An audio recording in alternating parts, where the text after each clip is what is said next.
तो इस चैप्टर में हम लोग कुछ न्यूक्लियस से रिलेटेड जानेंगे। इस चैप्टर में मैं तुम्हें न्यूक्लियर वेपन कैसे काम करता है, कैसे बनता है, वो बताने वाला हूँ कि कैसे हम न्यूक्लियस की हेल्प से न्यूक्लियर वेपन के बारे में फाइंड कर सकते हैं कि कैसे वो फॉर्म किया जाएगा और कैसे वो वर्क करेगा। मैं बात कर रहा हूँ 1945 के नागासाकी और हिरोशिमा में जो अमेरिका ने अटैक किया था, उसमें कैसे उन्होंने इस बॉम्ब को फॉर्म किया था, या ओपनहाइमर ने कैसे इस बॉम्ब के बारे में समझा और बनाया, उससे हम इस चैप्टर में थ्योरेटिकली समझने की कोशिश करेंगे।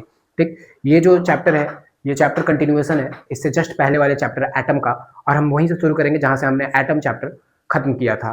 मैं बात करूंगा न्यूक्लियस का। तो न्यूक्लियस के बारे में सबको पता है, सब लोग जानते हैं न्यूक्लियस के लिए कि ये हमारा एटम है, और इस एटम के सेंटर में ठीक एक रीजन है जिसे रदरफोर्ड ने सबसे पहली बार क्या नाम दिया था, न्यूक्लियस।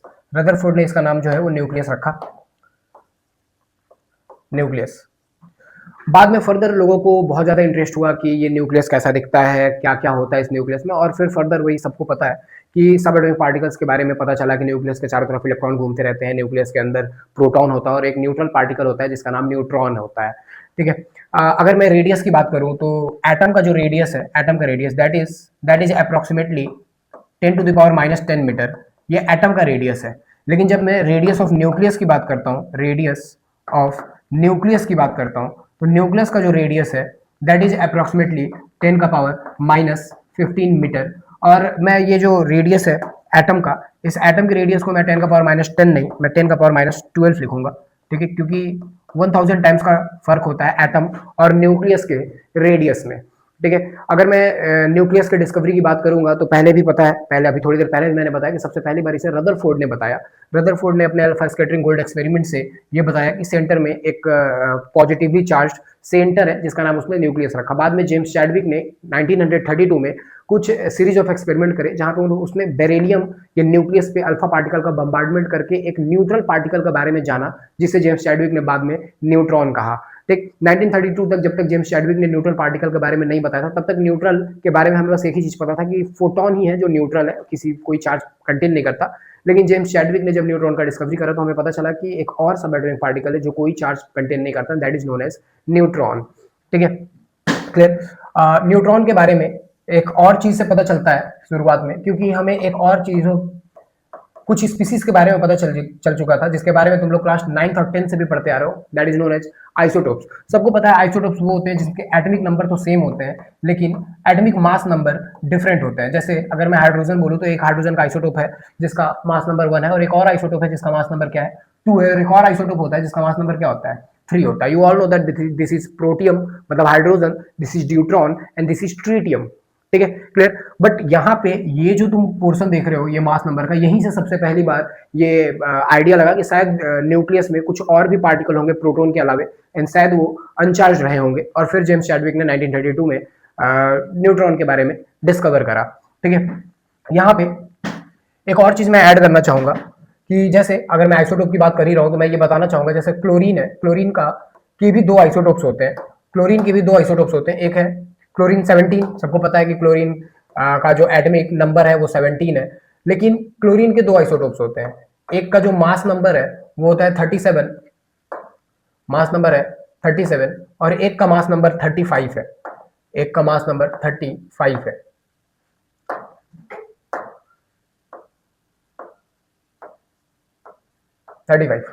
अब देखो जिस ओर में जहां से ये क्लोरीन मिलते हैं ना, जहां से ये क्लोरीन मिलता है वहां पे जो 37 वाला है वो केवल और केवल 25% एग्जिस्ट करता है वहां पे। ठीक है, केवल और केवल 25% एग्जिस्ट करता है। मतलब ये है कि जहां से भी ये रेस्ट 75%। देखो होता क्या है कि मैं अगर डिटेल में समझाऊं तो अगर हम हाइड्रोजन का कोई और देखेंगे ना जहां पे केवल हाइड्रोजन मिले हमें, तो उस हाइड्रोजन में 99% के आसपास जो है वो प्रोटॉन मिलेगा, मतलब प्रोटियम मिलेगा। कुछ पोर्शन जो है वो अप्रोक्सीमेटली 1% के आसपास जो है वो हमें ड्यूट्रॉन मिलता है, और ट्रिटियम जो है वो हमें वहां पे मिलता ही नहीं है। This is a radio active decay. ठीक है, ड्यूरिंग रेडियो एक्टिविटी जब कोई रेडियो एक्टिव डिके होता है तो वहां पे ट्रिटियम जो है वो रिलीज होता है। ठीक, क्लियर। तो कहीं भी इन तीनों का पॉसिबिलिटी का होना या तीनों का होना वहां पे परसेंटेज पे डिपेंड करता है। वैसे ही अगर मैं क्लोरीन के आइसोटोप की बात करूंगा तो कहीं से अगर हमें क्लोरीन एज अ मेजोरिटी कहीं पे मिल गया हमें नेचर में, तो वहां पे 25% 37 वाला आइसोटोप मिलेगा हमें, और 75% 35 वाला आइसोटोप मिलेगा। पॉइंट इज कि जब जब हम मॉलिक्यूलर मास लिखते हैं, ठीक है, क्लोरीन का, सब लोगों को पता होगा कि क्लोरीन का मॉलिक्यूलर मास कितना होता है, 35.5 होता है। But have you thought ever कि क्यों क्लोरीन का एटॉमिक मास 35.5 होता है, जबकि एटॉमिक मास जो है वो सम ऑफ न्यूट्रॉन प्लस प्रोटॉन होता है। प्रोटॉन का नंबर तो डेसिमल में हो नहीं सकता है, ना ही न्यूट्रॉन का नंबर डेसिमल में हो सकता है, फ्रैक्शन में हो सकता है ना। जब किसी का नंबर फ्रैक्शन में हो ही नहीं सकता तो फिर इन दोनों का सम 35.5 कैसे हो सकता है? इस क्वेश्चन का आंसर हम यहां देखेंगे। It is all about percentage. जब एक ही ओर में या एक ही जगह, एक ही सोर्स में क्लोरीन के दो दो या ऐसे कोई भी एलिमेंट है जिसके एक से ज्यादा आइसोटोप्स हो, तो उनका एटॉमिक मास जो है वो एवरेज से डिसाइड किया जाता है। And here is your average atomic mass. Average atomic mass, average atomic mass का फॉर्मूला है, समझ लो ये सारी चीजों को, ठीक है, क्योंकि हो सकता है कि केस बेस्ड स्टडी क्वेश्चन में डायरेक्टली ये पूछ लिया जाए। ठीक है, कोई अननोन एटम दे दिया जाए तुम्हें, ठीक है, और बोला जाए कि उसका एटॉमिक मास इतना है और इसका एटॉमिक मास इतना है, वो इतना परसेंट है, इतना परसेंट है, तो प्रिडिक्ट करो कि उसका मॉलिक्यूलर मास जो है वो कितना तुम ले सकते हो। तो एवरेज निकालने का तरीका सुन लो क्या है। जो भी एटॉमिक मास है, कितना है एटॉमिक मास, 37 है पहले वाले का, 37, और ये कितना परसेंट है, 25% है। तो तुम इसे मल्टीप्लाई कर दोगे 25 से, 25 से, और ऐड करोगे दूसरा वाला, कितना एटॉमिक मास है दूसरे वाले का, 35 का, कितना परसेंट है वो परसेंट है 20, सॉरी 75, 75, और डिवाइड कर दोगे 100 से।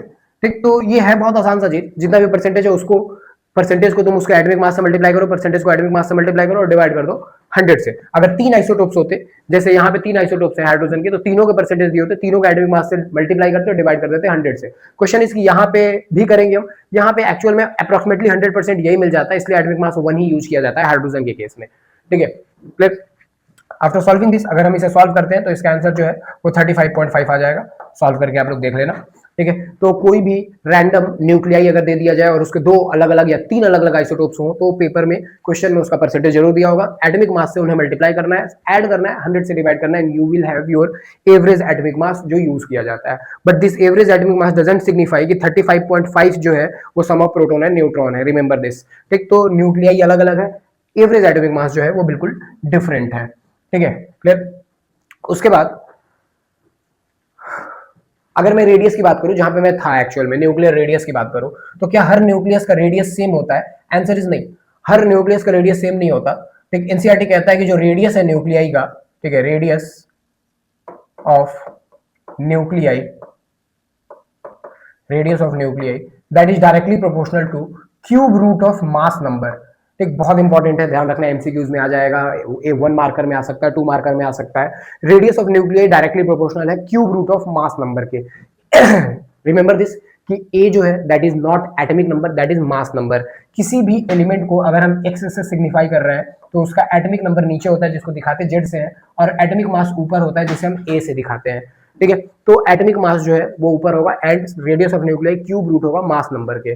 और अगर हम डायरेक्टली प्रोपोर्शनल हटाएंगे तो एक कांस्टेंट आएगा जिसे हम लिखते हैं आर नॉट, और ए का होल पावर 1/3, 1/3। ठीक, वेयर आर नॉट इज, जहां पे आर नॉट का जो वैल्यू है वो है 1.2 इंटू 10 का पावर -15 मीटर। एक और बात याद रखना सब लोग कि 10 का पावर -15 को हम फर्मी भी कहते हैं, तो बहुत बार बुक में 10 का पावर -15 की जगह पे फर्मी लिखा होगा। आर नॉट का वैल्यू है हमें ये, ज्यादातर हमें क्वेश्चन में रेशियो पूछ रहा होता है, ठीक है, न्यूक्लियर रेडियस का, तो हम रेशियो जो है वो इसी फॉर्मूले से फाइंड कर सकते हैं। एक एग्जांपल लेते हैं, एक क्वेश्चन के हेल्प से मैं तुम्हें समझाने की कोशिश करता हूँ। हाँ, वैसे एनसीईआरटी की भी बात कर ही लेते हैं, तो एनसीईआरटी में यहाँ पे लिखा हुआ दिखाई दे रहा होगा कि जो रेडियस है that is equal to R naught cube root of mass number, where R naught is 1.2 into 10 का पावर -15, और यहाँ पे एफएम फर्मी की भी बात कर रहे हैं ये। ठीक है, क्लियर। मैं क्वेश्चन दिखा देता हूँ, क्वेश्चन है हमारे पास इसी से रिलेटेड, बहुत आसान सा है, 1 मार्क का क्वेश्चन है। क्या लिखा हुआ है, 2 nuclei have mass number are in ratio 8:125, what is the ratio of their nuclear radii. सीधा सीधा बात है, तो अगर मैं फॉर्मूले की बात करूं तो R1 is equal to R naught A 1 का पावर 1/3, ये एक न्यूक्लियाई के लिए लिख लिया मैंने। दूसरे के लिए लिख लूंगा R2 is equal to R naught, क्योंकि आर नॉट तो कांस्टेंट होगा सारे के सारे न्यूक्लियस के लिए, A2 दूसरे वाले का मास नंबर अपॉन में 1/3। अगर मैं दोनों को डिवाइड कर दूं तो मुझे रेशियो मिल जाएगा, क्या मिल जाएगा मुझे, R1/R2 is equal to A1/A2 का होल क्यूब रूट, है ना। बस इसमें हमें वैल्यूज डालने होंगे, बस हमें इसमें वैल्यूज डालने होंगे। सो A1 और A2 का रेशियो दे रखा है मास नंबर का कितना 8:125, so R1 by R2 is equal to 8:125, और इस पूरे का क्या करना होगा, क्यूब रूट। रिमेंबर दैट कि तुम्हें 8, 27, 125, 64 यही मिलेगा जो परफेक्ट क्यूब हो किसी नंबर के, तो 2, 3, 4, 5, 6 तक के क्यूब याद कर लेना, उन्हीं में से कोई एक मिलेगा। जैसे 8 जो है वो 2 का क्यूब है, और 125 जो है वो 5 का क्यूब है, तो मैं 2/5 का क्यूब लिख सकता हूँ, और पूरे का पावर क्या था 1/3, तो 3 से 3 कट कर दूंगा मैं, तो रेडियस का रेशियो मिल जाएगा मुझे यहाँ से, that R1/R2 is nothing but 2/5, 2/5। ठीक है, बहुत आसान सा चीज है ये। यहाँ से एक छोटा सा पॉइंट और आता है, और उसका नाम है न्यूक्लियर डेंसिटी। बहुत बार क्या होता है, बच्चे बहुत ज्यादा ही कंफ्यूज कर जाते हैं, उन्हें लगता है कि हर बार रेडियस का ही रेशियो पूछेगा, बट बहुत बार डेंसिटी का रेडियस भी पूछ लेता है। याद रहे कि nuclear density is independent of mass number. मैंने क्या कहा कि रेडियस जो है, न्यूक्लियस का radius that is cube root of mass number. Nucleus का रेडियस जो है वो क्यूब रूट होगा मास नंबर के डायरेक्टली प्रोपोर्शनल, सॉरी, ठीक, लेकिन डेंसिटी जो है वो मास नंबर पे डिपेंड नहीं करता। ठीक, तो जब भी तुम्हें न्यूक्लियर डेंसिटी का रेशियो पूछे पेपर में, जब भी दिखा कि what is the ratio of nuclear density, answer is 1:1। ठीक, क्योंकि वो density, nuclear density mass number पे डिपेंड ही नहीं करता। लेकिन अगर पेपर में हमसे पूछ लिया जाए that how will you say that nuclear density is independent of mass, prove that, explain that, right mathematical form, anything, ठीक है, ऐसा कुछ लिखा हुआ है तो मैं तुम्हें बताता हूँ। ठीक, बहुत सिंपल सा एक लाइन का ही है, ठीक है, और इसलिए 1 और 2 नंबर ज्यादा में नहीं पूछा जाएगा तुमसे। तो सबको पता है कि डेंसिटी का फॉर्मूला क्या होता है। डेंसिटी का फॉर्मूला जो होता है वो होता है मास अपॉन में वॉल्यूम, एग्जैक्टली, मास अपॉन में वॉल्यूम। ठीक, तो this is the nuclear density. Mass जो है, किसी भी न्यूक्लियस का मास ऑब्वियसली उसका एटॉमिक मास ही तो होता है। मैं न्यूक्लियर डेंसिटी की बात कर रहा हूं, तो न्यूक्लियर डेंसिटी का मास, तो न्यूक्लियस का मास जो है वो उसका मास नंबर ही तो होगा। और वॉल्यूम, क्योंकि हम न्यूक्लियस को एक स्फीयर कंसीडर कर रहे हैं, तो स्फीयर का वॉल्यूम सब लोगों को पता होगा क्या होता है, 4/3 पाई, ठीक, रेडियस का क्यूब। ठीक, density, nuclear density is equal to mass number upon में, ये 3 ऊपर चला जाएगा, अपॉन में 4 होगा पाई, और आर की जगह पे अभी हमने जो फॉर्मूला डिसाइड किया था, जाना हमने, वो पुट कर देता हूं, क्या R0 a का होल 1/3, 1/3, और इस पूरे का क्यूब आर का क्यूब। अगर मैं इसे सॉल्व करता हूं तो मुझे क्या मिलेगा, 3a मिलेगा, 4 पाई मिलेगा, R0 का क्यूब मिलेगा, R0 का क्यूब मिलेगा। लेकिन जब मैं मास नंबर की बात करता हूं तो ऑलरेडी मास नंबर का क्यूब रूट था, और उसका क्यूब करूंगा तो 3 से 1/3 से 3 कैंसिल हो जाएगा, और मुझे मिलेगा केवल a। ठीक, इस a से a को कट कर दूंगा मैं, तो मुझे न्यूक्लियर डेंसिटी मिलेगा। ठीक है, न्यूक्लियर डेंसिटी मिलेगा मुझे 3 अपॉन में 4 पाई R0 का cube, which is independent of mass number, independent of mass number. तो अगर हमसे पेपर में पूछ ले how will you say that nuclear density is independent of mass number, हम इस तरह से दिखाना पड़ेगा। ठीक है, ध्यान रहे, बहुत इंपॉर्टेंट चीजें हैं ये। ठीक, काफी इंपॉर्टेंट सा पोर्शन है ये। इसके बाद ये छोटी छोटी 1 मार्क्स के क्वेश्चन है। इसके बाद जो बड़ा टॉपिक आता है इस चैप्टर में, वो है न्यूक्लियर बाइंडिंग एनर्जी। ठीक, कि आखिर न्यूक्लियस जो है, ठीक, उसे होल्ड करके कौन रखा हुआ है, न्यूक्लियस को होल्ड करके कौन सा फोर्स रखा हुआ है। फॉर एग्जाम्पल, मैं इस एनसीईआरटी पे बाद में आऊंगा, पहले इसे समझा लेता हूं। ये तो क्वेश्चन ऐड करा है मैंने, ठीक है।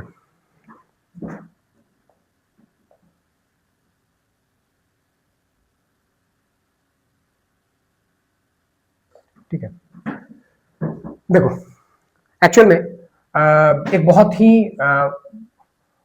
इंटरेस्टिंग सा क्वेश्चन है, जो कि एल्बर्ट आइंस्टाइन के भी दिमाग में था और बहुत सारे साइंटिस्टों के दिमाग में था। वो ये कि न्यूक्लियस में न्यूट्रॉन और प्रोटॉन तो दोनों हैं, और वो भी कितने छोटे से रेडियस में, 10⁻⁻15 मीटर के रेडियस में। सबको समझ आ रहा है कि अगर इतने छोटे से रेडियस में प्रोटॉन और न्यूट्रॉन सारे के सारे इकट्ठे होंगे, ठीक, तो प्रोटॉन और प्रोटॉन के बीच में जो डिस्टेंस होगा, जो डिस्टेंस होगा वो बहुत कम होगा। पूरे न्यूक्लियस का रेडियस 10⁻⁻15 है, और उसमें प्रोटॉन है तो उसका रेडियस, और सॉरी, उसके बीच का डिस्टेंस और कम होगा। और अगर मैं कूलम्बिक फोर्स के बारे में बात करूं, वही जो हमने फर्स्ट चैप्टर में पढ़ा हुआ है, that is F = K Q1 Q2 upon में R²। तो अगर मैं इस R की बात करूं और इस R का वैल्यू मैं 10⁻⁻15 भी अगर पुट करूं, तो 10⁻⁻15 का स्क्वायर विल गिव यू 10⁻⁻30, और ये 10⁻⁻30 अगर ऊपर चला जाएगा, न्यूमरेटर में चला जाएगा, तो तुम सोच पाओगे कि फोर्स जो है वो कितना ज्यादा क्रिएट होगा, कितना ज्यादा फोर्स बनेगा, जो इन प्रोटॉन के बीच में रिपल्सन क्रिएट करेगा। तो ये प्रोटॉन और प्रोटॉन इतने कम डिस्टेंस में होने ही नहीं चाहिए, लेकिन प्रैक्टिकली जब हम देखते हैं तो न्यूट्रॉन तो एग्जिस्ट कर रहा है, इसका मतलब है कि सारे प्रोटॉन्स जो है वो इतने छोटे से स्पेस में इकट्ठे पड़े हुए हैं, ठीक, इकट्ठे हैं। और अगर इकट्ठे हैं तो कोई तो ऐसा हाइपोथेटिकल, कोई तो ऐसा यूनिवर्स का फोर्स है जो इतने हाई फोर्स को भी होल्ड करके रखा हुआ है, जाने नहीं दे रहा। जो प्रोटॉन प्रोटॉन एक दूसरे को रिपल्सन करने के लिए बहुत दूर भाग सकते हैं, ठीक, कोई ऐसा हाइपोथेटिकल फोर्स है या कोई ऐसा यूनिवर्स का फोर्स है जो इन्हें होल्ड किया हुआ है, कहीं निकलने नहीं दे रहा है, कहीं नहीं जाने दे रहा है। सारे प्रोटॉन इधर उधर ऐसे वाइब्रेट कर रहे हैं, समझ पा रहे हो, सारे वाइब्रेट कर रहे हैं कि भागना है, दूर जाना है, ये करना है, लेकिन कोई ऐसा फोर्स है जो इन सबको पकड़ के रखा हुआ है, and that force is known as nuclear force. That force is known as nuclear force, ठीक। और न्यूक्लियर फोर्स इसका नाम इसलिए रखा है क्योंकि न्यूक्लियस में ही लगता है केवल, ये शॉर्ट रेंज फोर्स होता है, ये बाहर नहीं लगता, ये बस न्यूक्लियस के अंदर ही लगता है और कहीं नहीं लगता। अब पॉइंट इज कि इस न्यूक्लियस के अंदर ये न्यूक्लियर फोर्स आ कहां से रहा है, कौन है जो इसे, ठीक है, इस न्यूक्लियर फोर्स को ओरिजिनेट कर रहा है, बना रहा है, फॉर्म क्या है, ठीक। हर फोर्स का कोई ना कोई बेसिस होता है कि कहां से आया, जैसे ग्रेविटेशनल फोर्स ऑब्वियसली ग्रेविटी की वजह से प्रोड्यूस हुआ है, ठीक। कूलम्बिक फोर्स जो है वो चार्ज की वजह से प्रोड्यूस हुआ है, मैग्नेटिक फोर्स जो है ऑब्वियसली मैग्नेटिक फील्ड लाइंस की वजह से प्रोड्यूस हुआ है, बट न्यूक्लियर फोर्स जो है वो किस वजह से प्रोड्यूस हुआ है ये जानना बहुत जरूरी था, ठीक, क्लियर। और इसके लिए एल्बर्ट आइंस्टाइन जो है वो सोचता है और उसे एक बहुत रेवोल्यूशनरी आइडिया मिलता है, उसे एक, अगर मैं एग्जांपल से समझाऊं तो यहाँ पे एनसीईआरटी में एक एग्जांपल लिखा हुआ है। फॉर एग्जांपल अगर मैं कहूं ऑक्सीजन के न्यूक्लियस की बात करूं, ऑक्सीजन जिसका एटॉमिक नंबर कितना होता है 8 और मास कितना होता है 16 होता है, सबको पता है मास जो है वो 16 है, ठीक। अब देखो अल्बर्ट आइंस्टाइन ने किया क्या, उसने एक प्रोटॉन का मास यूज किया। एक प्रोटॉन का जो मास है वो यूनिफाइड में होता है 1.00782 this is the mass of one proton in unified. ये केजी में नहीं है, ये उसी में है जिसमें हमने हमेशा से मास नंबर को केमिस्ट्री में याद किया हुआ है, ठीक है। फॉर एग्जाम्पल अगर मैं तुमसे पूछूं कि कार्बन का एटॉमिक मास कितना है तो तुम बोलते हो 12, फिर मैं पूछता हूँ यूनिट क्या है, कि कार्बन का एटॉमिक मास 12 केजी है, आंसर इज नो 12 एएमयू या यूनिफाइड। तो प्रोटॉन का भी मास उसी के फॉर्म में फाइंड किया गया है, ठीक है। तो this is the mass of one proton 1.00782, ठीक। और इसी तरह से एक न्यूट्रॉन का मास भी अल्बर्ट आइंस्टाइन ने यूज किया, दैट इज 1.00866 यूनिफाइड, ठीक। अब उसने क्या किया, उसने ऑक्सीजन के न्यूक्लियस का वेट निकालने का कोशिश किया, ठीक। तो ऑक्सीजन के न्यूक्लियस में 8 प्रोटॉन है, तो सबसे पहले उसने मास निकाला 8 प्रोटॉन का।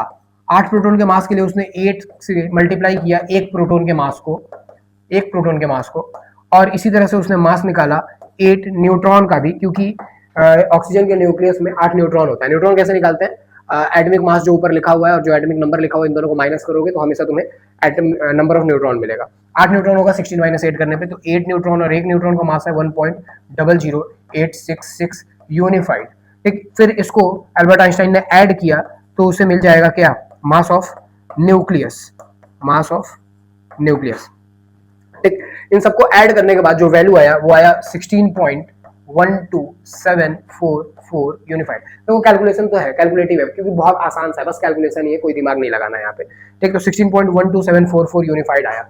लेकिन जब अल्बर्ट आइंस्टाइन ने इस ऑक्सीजन के न्यूक्लियस का मास जो है वो मास स्पेक्ट्रोमीटर एक डिवाइस होता है उससे जब कैलकुलेट करा तो मास स्पेक्ट्रोमीटर से इसका जो मास आया वो देखो यहाँ लिखा हुआ है, अगर तुम्हें नजर आ रहा हो, नहीं नजर आ रहा है तो एनसीईआरटी खोलो, एनसीईआरटी में एनर्जी मास इक्विवेलेंस करके टॉपिक लिखा होगा, वहां पे देखो किताब में कि ऑक्सीजन का मास स्पेक्ट्रोमीटर पे जो मास है वो 15.99493 यूनिफाइड दिया हुआ है। इसका मतलब है कि या तो इस कैलकुलेशन में कोई मिस्टेक है या तो जो मास स्पेक्ट्रोमीटर से मास निकाला था उसमें कोई मिस्टेक है। कोई और साइंटिस्ट होता है अल्बर्ट आइंस्टाइन के जगह पे तो उसे लगता है कि शायद कहीं कैलकुलेशन मिस्टेक होगा, तो ऑब्वियस सी बात है सब कुछ सही है, लेकिन नहीं, अल्बर्ट आइंस्टाइन ने कहा कि बिल्कुल नहीं, ये जो मास है और ये जो मास स्पेक्ट्रोमीटर वाला मास है ये दोनों एग्जैक्टली सही है, और इनका जो डिफरेंस है मास का, ये 16.12 और ये 15.99, ये जो थोड़ा सा डिफरेंस मास का दिखाई दे रहा है ये वही मास है, ठीक है, जिसे नेचर ने न्यूक्लियर बाइंडिंग एनर्जी में कन्वर्ट कर दिया। मतलब कि ये जो मास है, मतलब वो जो प्रोटॉन और न्यूट्रॉन का जो मास है उसमें से कुछ मास को नेचर जो है वो कन्वर्ट कर रहा है एनर्जी में, और उसी एनर्जी से ये न्यूक्लियस को होल्ड कर रहे हैं न्यूक्लियर फोर्स के हेल्प से, ठीक है। तो बहुत सीधा सीधा अगर मैं एक लाइन में वापस बताऊं तो जो मास न्यूक्लियस के प्रोटॉन और न्यूट्रॉन को ऐड करके आना चाहिए, एक्चुअल में न्यूक्लियस का मास वो नहीं आता, थोड़ा सा कम आता है। मतलब जो डिफरेंस इन मास है उसे नेचर ने कन्वर्ट कर रखा है अपने न्यूक्लियस को बाइंड करने के लिए, होल्ड करने के लिए, ठीक है, क्लियर। जैसे तो अगर हम मास डिफेक्ट की बात करें कि जो ऑक्सीजन का न्यूक्लियस का जो मास था और जो कैलकुलेटेड मास था, जो आइंस्टाइन ने मास कैलकुलेट करा, तो जो कैलकुलेटेड मास था वो तो 16.12 था, और जो मास स्पेक्ट्रोमीटर से मास था वो 15.99 था, तो अगर मैं इस डिफरेंस इन मास को बताऊं तो ये 0.13 यूनिफाइड होगा, ठीक है। और यहीं पे ये जो डेल्टा एम है, ये जो चेंज इन मास है, इसी को नेचर जो है वो एनर्जी में कन्वर्ट कर पाती है, ठीक है। तो आखिर इस एनर्जी को हम फाइंड कैसे करेंगे, ये तो डेल्टा एम है। यहीं पे एल्बर्ट आइंस्टाइन अपना फेमस एनर्जी मास इक्विवेलेंस रिलेशन देता है, जिसे सब लोग जानते हैं, चाहे वो साइंस से बिलोंग करते हो या ना करते हो। And that formula is delta E is equal to delta M C square, ठीक है। सबको पता है equal to M C square. Example अगर मैं बताऊं तो मेरे हाथ में ये पेन है, फॉर एग्जाम्पल ये जो पेन है, ठीक है, ये पेन, एग्जाम्पल लेते हैं कि ये पेन जो है वो 100 ग्राम का है, 100 ग्राम का पेन है मेरे हाथ में, ठीक। तो इसका मास हो जाएगा 100 ग्राम, केजी में कितना हो जाएगा, केजी में 0.1 केजी हो जाएगा। मैं ये जानना चाहता हूँ कि नेचर ने इस पेन को बनाने में, तुम बोलोगे नेचर ने पेन थोड़ी बनाया, पेन तो हमने बनाया, हमने बस ट्रांसफॉर्म किया है। हमने आज तक किसी भी चीज को कभी बनाया नहीं है, ठीक है, हमने बस ट्रांसफॉर्म किया। हमने किसी प्रोटॉन, किसी न्यूट्रॉन, किसी एटम को आज तक नहीं बनाया। ये पेन किसी न किसी तरीके से ट्रांसफॉर्म हुआ है, या तो हमने मेल्ट किया होगा किसी एलिमेंट को, या प्लास्टिक लाए होंगे, प्लास्टिक भी कहीं ना कहीं से डेराइव्ड होगा। हमने कुछ बनाया नहीं, हमने बस ट्रांसफॉर्म किया है, हम कुछ नहीं बनाते। तो हम ये जानना चाहते हैं कि आखिर इस पेन में एनर्जी कितना है। अगर मैं इस पेन को पूरी तरह से एनर्जी में कन्वर्ट कर दूं, प्रोटॉन न्यूट्रॉन जितने भी मासेस हैं सारे एनर्जी में कन्वर्ट हो जाए, तो ये कितना एनर्जी होगा। इसके लिए आइंस्टाइन जो है फॉर्मूला देता है equal to M C square, जहां पे मास इस पेन का है 0.1 और c जो है वो स्पीड ऑफ लाइट है, दैट इज 3 × 10⁸, और उसका क्या करना पड़ेगा हमें, square. After solving this we will have 9 × 10⁻15 joule. मतलब इतना ज्यादा जो है वो एनर्जी जो है वो इस पेन में है। तो ये पेन जो है वो 9 × 10⁻15 जूल एनर्जी जो है वो रिलीज कर सकता है, या ये पेन इतना ज्यादा एनर्जी से बना हुआ है। इनॉर्मस अमाउंट ऑफ एनर्जी है ये। अगर समवेयर सम हाउ हम इस पेन को कंप्लीटली एनर्जी में कन्वर्ट कर दें, तो ये इतना ज्यादा एनर्जी है कि हम इससे, ठीक है, बहुत सारा काम जो है वो कर सकते हैं। और जो एनर्जी रिक्वायरमेंट है ह्यूमंस का, वो नॉर्मल बहुत कम मासेस से ही पूरा हो सकता है। इतना ज्यादा एनर्जी जो है वो पोजेस करती है नेचर अपने हर पार्टिकल में। वापस आते हैं हम अपने फॉर्मूले पे। अगर हम E equal to delta M C square फॉर्मूले की बात करो, तो जो मास डिफेक्ट है, जो कैलकुलेटेड मास था, ठीक, वो 16.12 था, और मास स्पेक्ट्रोमीटर से जो मास आया था वो 15.19 था, सॉरी 15.99 था। अगर दोनों को माइनस करेंगे तो 0.13 आएगा, ठीक। अब इस 0.13 को स्पीड ऑफ लाइट से अगर हम मल्टीप्लाई कर देते हैं और उसका स्क्वायर कर देते हैं, तो हमें पता चल जाएगा कि कितना एनर्जी जो है वो नेचर ने यूज किया है उस न्यूक्लियस को बाइंड करने के लिए, क्योंकि जो चेंज इन मास है, जो डिफरेंस इन मास है, उसी से तो न्यूक्लियस को बाइंड कर रही है, ठीक। तो डेल्टा एम की जगह हम 0.13 लिखेंगे, बट एक दिक्कत है। दिक्कत ये है कि ये केजी में नहीं है, यूनिफाइड में है। तो इसे केजी में कन्वर्ट करो, फिर सी को 3 × 10⁸ मीटर पर सेकंड लिखो, फिर जो आंसर आएगा उसे हमें इलेक्ट्रॉन वोल्ट में लिखना होगा, वो भी मेगा इलेक्ट्रॉन वोल्ट में। क्वेश्चन में क्लियरली मेंशन होगा कि मेगा इलेक्ट्रॉन वोल्ट में कन्वर्ट करो। तो मैं एक काम करता हूँ, मैं सारे वैल्यूज को कंबाइन करके तुम्हें एक वैल्यू बता देता हूँ कि तुम्हें जब भी डेल्टा एम मिल जाए, ठीक है, एक मास गिवन होगा क्वेश्चन में, एक मास हम कैलकुलेट करेंगे, दोनों को सब्ट्रैक्ट करेंगे, जो डेल्टा एम आएगा उसको तुम्हें हमेशा 931.5 से मल्टीप्लाई कर देना है, ठीक। ये 931.5 सारा चीज कैलकुलेट करके लिखा हुआ है मैंने, ठीक। इसमें यूनिफाइड को केजी में कन्वर्ट किया हुआ है और स्पीड ऑफ लाइट को भी ट्रांसफॉर्म किया हुआ है, ताकि आंसर जो है वो मेगा इलेक्ट्रॉन वोल्ट में लिखा जाए। तो सीधे हम मल्टीप्लाई कर देंगे 931.5 से, ठीक। After multiplying this term with 931.5 हमें मिल जाएगा इस ऑक्सीजन न्यूक्लियस का बाइंडिंग एनर्जी कितना होगा, ठीक है। बहुत आसान सा है, और इस पे न्यूमेरिकल भी पूछ लेते हैं, ठीक है। अभी हमने देखा होगा बीच में कि मैंने कुछ न्यूमेरिकल्स ऐड करे हैं इसमें। तो मेरे पास ये क्वेश्चन है, अब जैसा कि मैंने बताया बाइंडिंग एनर्जी हम फाइंड करेंगे। यहाँ भी क्वेश्चन में लिखा हुआ है you have to calculate binding energy per nucleon. अभी पर न्यूक्लियन पे आऊंगा मैं, पहले बाइंडिंग एनर्जी कैलकुलेट करते हैं, फिर पर न्यूक्लियन भी कैलकुलेट कर लेंगे। किसका बाइंडिंग एनर्जी निकालना है, कैल्शियम 40 का बाइंडिंग एनर्जी फाइंड करना है। जैसे कि मैंने तुमसे कहा कि एक मास गिवन होगा क्वेश्चन में, मास स्पेक्ट्रोमीटर वाला। ये देखो ये गिवन है मास स्पेक्ट्रोमीटर वाला, दिस इज गिवन। और एक कैल्शियम के न्यूक्लियस का मास हमें फाइंड करना पड़ेगा, ठीक। और उसके लिए प्रोटॉन और न्यूट्रॉन दोनों का मास क्वेश्चन में गिवन होगा, जैसा कि दिख रहा है हमें, न्यूट्रॉन और प्रोटॉन दोनों का मास हमें क्वेश्चन में गिवन है, ठीक है, क्लियर। हमें कैल्शियम के न्यूक्लियस का मास निकालना है। कैल्शियम में कितने प्रोटॉन होंगे, ऑब्वियसली ये जो यहाँ पे लिखा हुआ दिखाई दे रहा है ना तुम्हें, ये नंबर ऑफ प्रोटॉन होगा, ठीक है, नंबर ऑफ प्रोटॉन। एक प्रोटॉन का मास जो है वो यहाँ पे गिवन है। टोटल कितने प्रोटॉन है, 20 प्रोटॉन है। तो तुम्हें इसको मल्टीप्लाई करना पड़ेगा, किससे, 20 से मल्टीप्लाई करना पड़ेगा, 20 से, ठीक। कितने न्यूट्रॉन होंगे, दोनों को अगर हम माइनस करेंगे तो हमें नंबर ऑफ न्यूट्रॉन मिलेगा, 40 - 20 दैट गिव्स यू 20 न्यूट्रॉन, ठीक। तो हम मास नंबर से एटॉमिक नंबर को माइनस करेंगे और जो नंबर हमें मिलेगा that is number of neutron. एक न्यूट्रॉन का मास हमें गिवन है, टोटल न्यूट्रॉन का मास निकालने के लिए हमें इससे किससे मल्टीप्लाई करना पड़ेगा, 20 से मल्टीप्लाई करना पड़ेगा, ठीक। जैसे ही हम इसे 20 से मल्टीप्लाई करेंगे, ठीक, और वैल्यू लिखेंगे यहाँ पे, और यहाँ भी हम इसे 20 से मल्टीप्लाई करके वैल्यू लिखेंगे। दोनों को हम ऐड कर लेंगे, ठीक है, दोनों को हम ऐड कर लेंगे, और ऐड करने के बाद हमें जो गिवन मास है, ठीक, उससे हमें सब्ट्रैक्ट करना होगा। क्यों सब्ट्रैक्ट करना होगा? क्योंकि आइंस्टाइन के अकॉर्डिंग जो कैलकुलेटेड मास है, जो कैलकुलेटेड मास है और जो गिवन मास है उसमें डिफरेंस होगा हमेशा। गिवन मास जो है वो हमेशा कम होगा कैलकुलेटेड मास से, और यही है मास डिफेक्ट हमारे पास, मास डिफेक्ट। दैट इज जो एनर्जी जो होता है that is equal to delta M C square, delta M C square. Delta M is mass defect. Mass defect क्या है? जो हमारा कैलकुलेटेड मास है और जो हमारा गिवन मास है उसको हम हमेशा सब्ट्रैक्ट करेंगे। सब्ट्रैक्ट करने पे जो हमें वैल्यू मिलेगा हम वो यहाँ पे लिखेंगे, और सी स्क्वायर की जगह पे मैंने क्या बताया था, 931.5 यूज करेंगे। अगर गिवन है 931 तो हम 931 ही यूज करेंगे, और हमारा यूनिट हो जाएगा मेगा इलेक्ट्रॉन वोल्ट पर सी स्क्वायर। मैं कैलकुलेट करके नहीं दिखा रहा हूँ, ठीक है, क्योंकि कैलकुलेशन में थोड़ा टाइम लगेगा, ठीक। तुम खुद से मल्टीप्लाई कर लेना, 20 से ऐड कर लेना, दोनों को ऐड करने के बाद, दोनों को ऐड करने के बाद जो नंबर आएगा उसमें से गिवन मास को माइनस कर देना। That is your mass defect. बहुत बार क्वेश्चन में मास डिफेक्ट ही पूछ लेता है, तो बस दोनों को माइनस करने पे हमें मास डिफेक्ट मिलेगा, और हम जब जैसे उसे 931 से मल्टीप्लाई करेंगे हमें फाइनल एनर्जी मिल जाएगा। That is binding energy. लेकिन क्वेश्चन में क्या पूछा हुआ है? बाइंडिंग एनर्जी पर न्यूक्लियन पूछा है। बहुत आसान है। बाइंडिंग एनर्जी पर न्यूक्लियन के लिए तुम्हें क्या करना है? बाइंडिंग एनर्जी फाइंड कर लेना है, बाइंडिंग एनर्जी, और जो न्यूक्लियॉन्स का नंबर है, क्या होता है न्यूक्लियॉन्स? न्यूक्लियॉन्स ये sum of proton and neutron is known as nucleons, मतलब जो मास नंबर है वही न्यूक्लियॉन्स होता है। तो क्या करोगे तुम उसे 40 से डिवाइड करोगे पर न्यूक्लियॉन, मतलब कि जितना न्यूक्लियॉन गिवन है। तो जो बाइंडिंग एनर्जी हम फाइंड करेंगे उसको हम इस पर्टिकुलर क्वेश्चन में 40 से डिवाइड कर देंगे। जो भी दिया होगा कार्बन, नाइट्रोजन, जो भी है, जो उसका न्यूक्लियॉन्स का नंबर होगा, मास नंबर होगा, उससे डिवाइड करोगे तो पर न्यूक्लियॉन मिल जाएगा। बहुत सिंपल सा है। इसी से के रिगार्डिंग एक क्वेश्चन और लेते हैं हम, बिल्कुल ऐसा ही मिलता जुलता, ठीक। थोड़ा ब्लर है ये, बट मैं बोल दूंगा, ठीक, समझ लेना इसे। यहाँ पे निकालना है energy release in mega electron volt in the following nuclear reaction. इसमें न्यूक्लियर रिएक्शन दिया हुआ है। अब बोलोगे उससे ये कैसे डिफरेंट है? कुछ खास डिफरेंट नहीं है। अगर हमें न्यूक्लियस का बाइंडिंग एनर्जी पूछेगा, न्यूक्लियस का, तो हम न्यूक्लियस का टोटल मास निकाल लेंगे, और जो गिवन मास होगा उसमें से उसको माइनस कर देंगे। माइनस करने के बाद जो नंबर बचेगा, जो मास डिफेक्ट बचेगा, डेल्टा एम बचेगा, उसे 931 से मल्टीप्लाई कर देंगे, हमें मिल जाएगा बाइंडिंग एनर्जी। और अगर पर न्यूक्लियन निकालना है तो हमें टोटल नंबर ऑफ न्यूक्लियंस से डिवाइड करना पड़ेगा, ठीक। लेकिन अगर हमें कोई केमिकल रिएक्शन दे दे और उसके बाद पूछे कि बताओ इस पूरे केमिकल रिएक्शन में कितना एनर्जी रिलीज होगा, that Q is energy release in this reaction, तो बहुत आसान सा है। राइट साइड का मास तुम फाइंड कर लोगे। अब यहाँ पे न्यूक्लियस नहीं निकालना है, राइट साइड का मास निकालना है तुम्हें, और लेफ्ट साइड का मास निकालना है, ठीक है, लेफ्ट साइड का मास निकालना है। राइट साइड का मास और लेफ्ट साइड का मास जब तुम फाइंड करोगे तुम्हें पता चलेगा कि राइट साइड का जो मास है वो लेफ्ट साइड का मास से कम आएगा। इसका मतलब है कि कुछ मास जो है वो एनर्जी में कन्वर्ट हुआ होगा।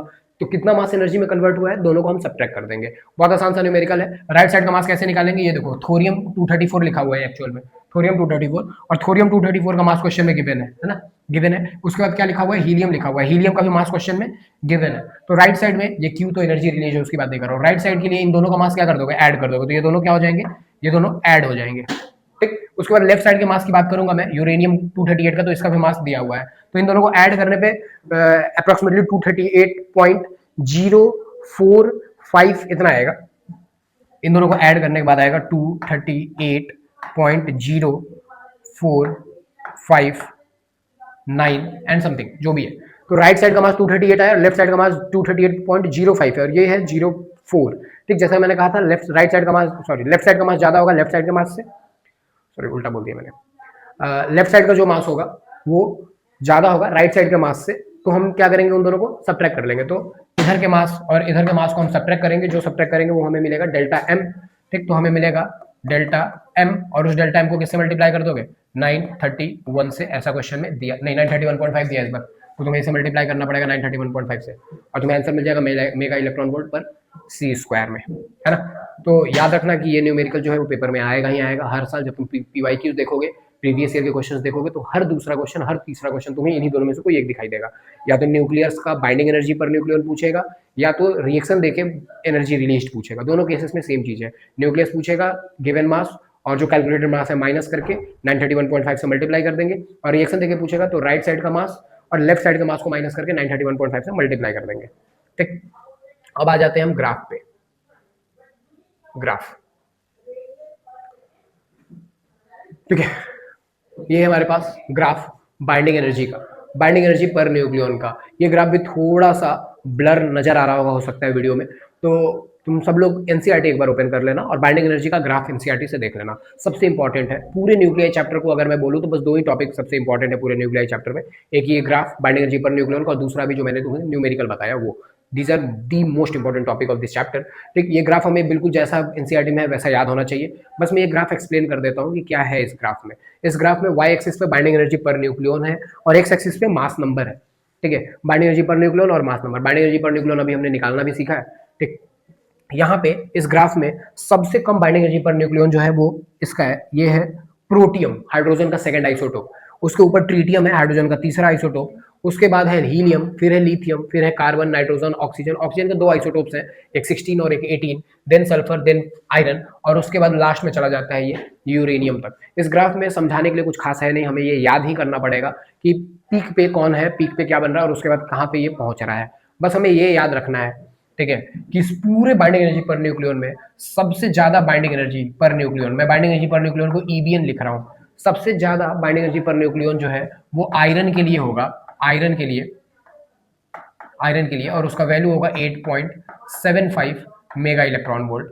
प्लीज याद रखना इसे। ठीक, आयरन के लिए सबसे मैक्सिमम होता है 8.75 मेगा इलेक्ट्रॉन वोल्ट, और यही ईबीएन जो है यूरेनियम के लिए होता है 7.6 मेगा इलेक्ट्रॉन वोल्ट। ठीक, तो आयरन यहाँ ये जो आयरन है इसका बाइंडिंग एनर्जी पर न्यूक्लियन 8.75 होगा। यहाँ पे अगर मैं खींचूंगा तो ये 8.75 आएगा, और यूरेनियम का जो मैं देखूंगा तो वो 7.6 मेगा इलेक्ट्रॉन वोल्ट आएगा। बाकी सारे इसके बीच में ही लाई करेंगे।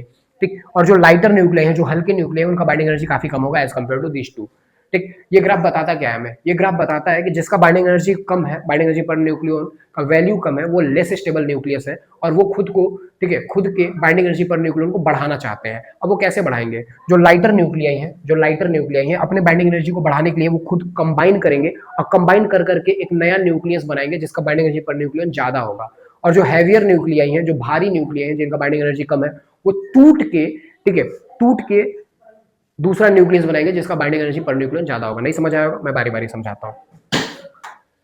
देखो, बात करूंगा हैवियर न्यूक्लियस से। Heavier heavier nucleus, heavier nucleus में अगर मैं एग्जांपल कंसीडर करूं यूरेनियम का, यूरेनियम समझना, और इसका एटॉमिक मास मैं 240 ले लेता हूं और एटॉमिक नंबर 92 ले लेता हूं। ठीक है, यूरेनियम। अब इसका बाइंडिंग एनर्जी जो है, इसका बाइंडिंग एनर्जी पर न्यूक्लियन का जो वैल्यू है वो है 7.6 mega electron volt. 7.6 mega electron volt है ना।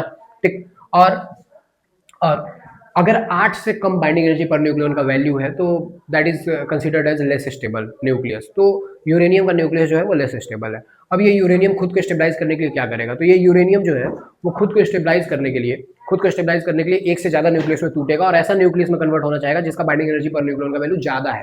तो ये क्या करेगा? ये रैंडमली, ये यहाँ मान लेता हूँ मैं, ये 120 वाला रीजन है, तो इसका बाइंडिंग एनर्जी जो है वो 8 से ज्यादा है। ठीक,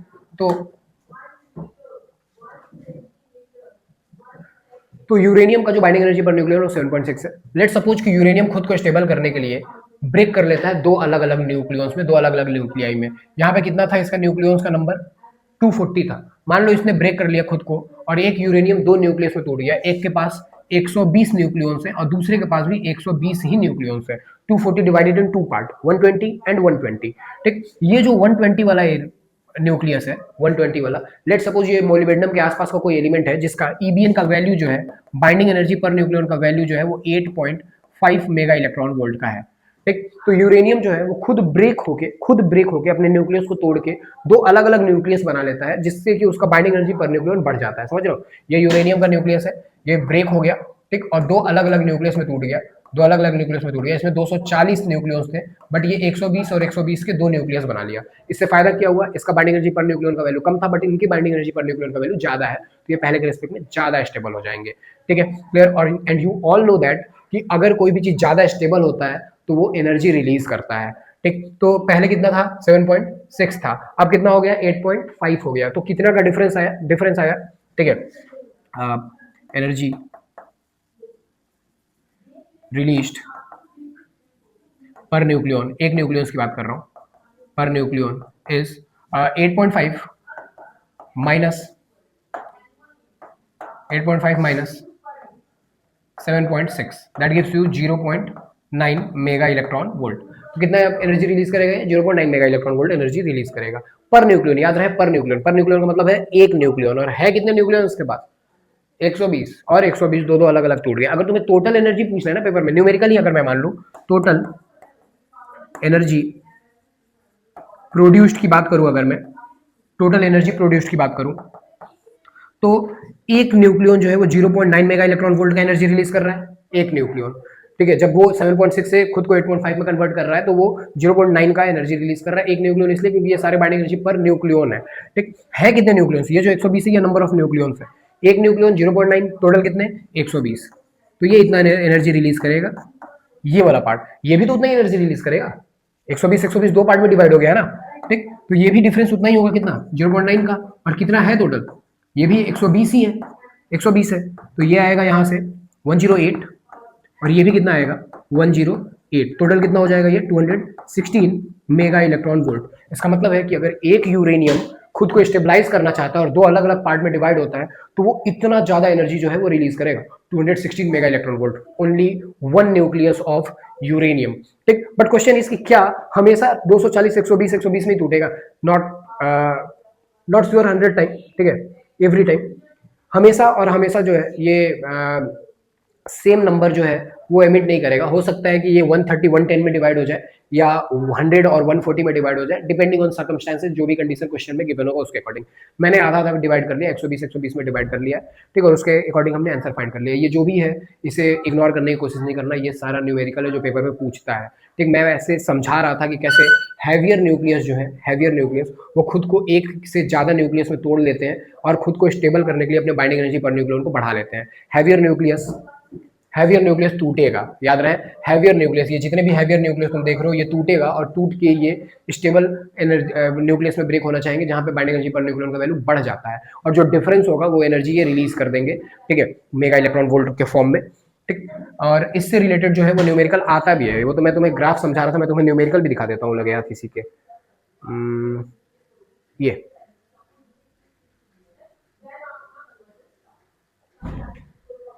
ये देखो, जो अभी मैं डिस्कस कर रहा था वही है, ये क्वेश्चन है 2016 में बोर्ड्स में आया हुआ है, लेकिन 2016 ये क्वेश्चन मैंने थोड़ा पुराना उठा लिया है, बट ये एक्चुअल में 2022 और 2024 में भी आया हुआ है, तुम चेक कर लेना PYQs में। यहाँ पे कह रहा है कि वही वही सेम यूरेनियम की बात कर रहा है, मास नंबर कितना है? 240 है, और बाइंडिंग एनर्जी पर न्यूक्लियन कितना है? ठीक, 7.6 है, जैसा कि मैंने तुम्हें कहा, और ये स्प्लिट हो रहा है, टूट रहा है, कितने फ्रेगमेंट्स में? दो फ्रेगमेंट्स में, Y and Z. Mass number कितना है? 110 एंड 130। ठीक, और दोनों का बाइंडिंग एनर्जी पर न्यूक्लियन का वैल्यू कितना दे रखा है? 8.5 दे रखा है। अगर मैं इसे ड्रॉ करूं तो जो 240 वाला था, जो 240 वाला था वो टूट रहा है, इसको एक्स का नाम दे रहे हैं, ये एक्स। ठीक, ये टूट रहा है एक वाई में और एक जेड में। वाई में टोटल कितने न्यूक्लियंस है? वाई में कितने न्यूक्लियंस है? वाई में है 110, तो वाई में है 110 न्यूक्लियंस, और जेड में है 130 न्यूक्लियंस, 130 न्यूक्लियंस। इसका जो बाइंडिंग एनर्जी EBN का जो वैल्यू है, EBN का जो वैल्यू है वो है 8.5 मेगा इलेक्ट्रॉन वोल्ट, और इसका भी कितना है? 8.5 मेगा इलेक्ट्रॉन वोल्ट, दोनों का सेम है, 8.5 मेगा इलेक्ट्रॉन वोल्ट। और टूटने से पहले जो बाइंडिंग एनर्जी था वो कितना था? 7.6। ठीक, और कह रहा है क्या? कैलकुलेट द एनर्जी रिलीज पर फ्यूजन। ठीक है, पूरा टोटल एनर्जी पूछ रहा है, जैसा कि मैंने तुमसे कहा कि डिफरेंस निकाल लो, 7.6 का था, कितना हो गया? 8.5 हो गया, कितना डिफरेंस हो गया? 0.9 का, और न्यूक्लियंस कितने थे? 110 थे, मल्टीप्लाई कर दो, प्लस, एक डिफरेंस कितना हो गया इनके बीच में? ऑब्वियसली अगेन 0.9 का, और न्यूक्लियंस कितने हैं? 130 है।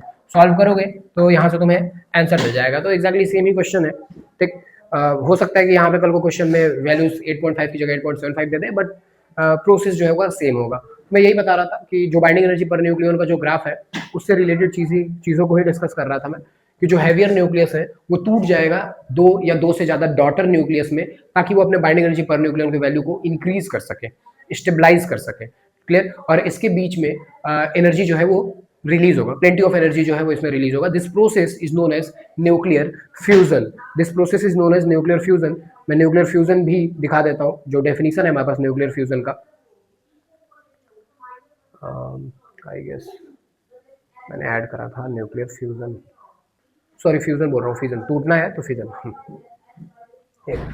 तो जब भी एक हैवियर न्यूक्लियस जो है वो दो स्टेबल न्यूक्लियस में टूटता है उसे न्यूक्लियर फ्यूजन कहते हैं। डेफिनेशन मैंने लिखा हुआ है यहाँ पे कि binding energy per nucleon is smaller for heavier nuclei. जैसा कि मैंने कहा कि हैवियर न्यूक्लियाई और लाइटर न्यूक्लियाई दोनों के लिए बाइंडिंग एनर्जी पर न्यूक्लियन का वैल्यू कम होता है than the middle one, that is heavier nucleus are less stable. Heavier nucleus less stable है। When a heavier nucleus splits into lighter nuclei, जब एक हैवियर न्यूक्लियस टूटता है लाइटर न्यूक्लियाई में, the binding energy per nucleon changes, ठीक है, क्या लिखा हुआ है ब्रैकेट में, इंक्रीजेस। बाइंडिंग एनर्जी ईबीएन का वैल्यू इंक्रीज करता है from about 7.6 mega electron volt to 8.4 mega electron volt. Example भी लिखा हुआ है मैंने, जैसे यूरेनियम का 7.6 से टूट के वो अपने बाइंडिंग एनर्जी को बढ़ा लेता है 8.4 तक, ठीक है। Greater binding energy of the product nuclei results in the liberation of energy, ठीक है। जितना ज्यादा ईबीएन एक्वायर करेगा वो उतना ही ज्यादा एनर्जी रिलीज करेगा। This is what happen in the nuclear fission which is the basis of atom bomb, ठीक। तो जो एटॉमिक बॉम्ब है, जो न्यूक्लियर वेपन है, डेटोनेशन जो होता है वहां पे न्यूक्लियर फिजन ही यूज किया जाता है,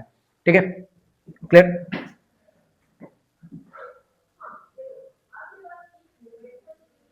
वापस आते हैं और लाइटर न्यूक्लियाई के बारे में भी मैं बताता हूँ कि क्या है लाइटर न्यूक्लियाई के केस में। लाइटर न्यूक्लियाई जो हल्के न्यूक्लियाई हैं उनका भी बाइंडिंग एनर्जी पर न्यूक्लियन का वैल्यू जो है वो काफी कम है, ठीक। तो ये क्या करना चाहते हैं, ये कंबाइन करना चाहते हैं। ये क्या कर रहा था याद रहे, ये फिजन करता है, टूटता है, टूट के ये बड़े न्यूक्लियाई में कन्वर्ट होना चाहता है, क्योंकि न्यूक्लियस का नंबर ज्यादा है, टूटेगा तो ये छोटे न्यूक्लियस में कन्वर्ट हो सकता है। वहीं पे इनका न्यूक्लियस का नंबर कम है तो ये अपना नंबर न्यूक्लियस को बढ़ाने के लिए ज्वाइन होंगे, कंबाइन होंगे, ठीक है। कंबाइन होंगे अगर ये,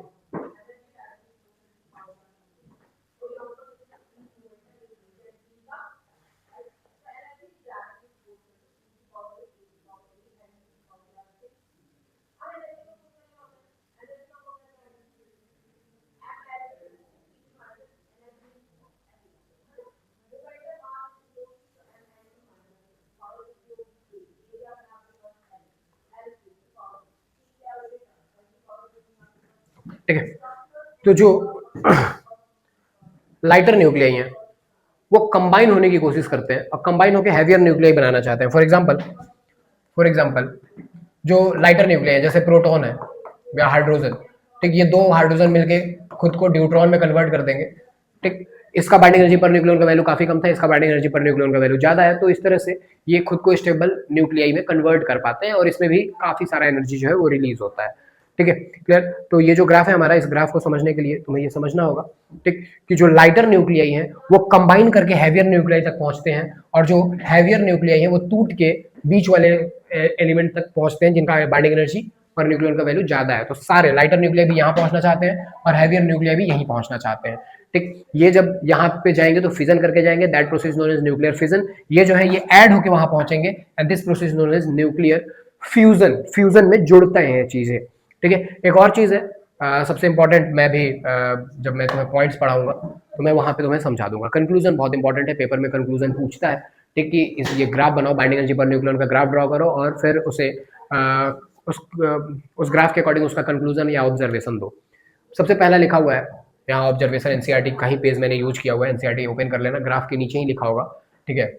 ऑब्जर्वेशन भी पहला लिखा हुआ है, ठीक, the force is attractive and sufficiently strong to produce a binding energy of few mega electron volt per nucleon.